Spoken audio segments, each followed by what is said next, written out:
Hey, welcome back guys. Now let's talk about how you can change the battery in this Chevy Bolt key fob here. It works for these models. You don't need any fancy tools, you just need only one battery like this 2032, and you can find this battery everywhere, and also a small flat screwdriver.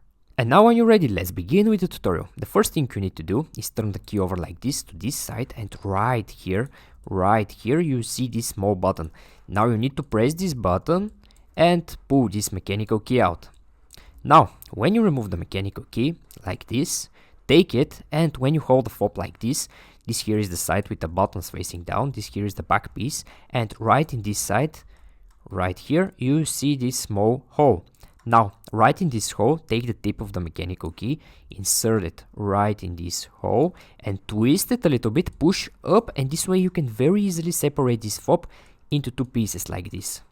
So, when you separate the fob into two pieces like this, right after that on this side, you see your old dead battery over here. Now to remove the battery, take the flat screwdriver and with the tip insert the tip here or here, it doesn't matter, and just push the battery outside. Now when you remove the battery in the same place, just insert your new battery like this. And also when you're inserting the battery, make sure it's with the negative side facing up, like this. This here is the negative side. So place the battery like this. And when you insert the battery, take the two pieces again, make sure you align them perfectly like this, all corners to match perfectly, and snap them together.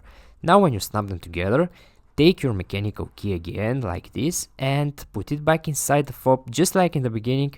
And right after that, your key will be ready. You don't need to do anything else after that. It will just work fine.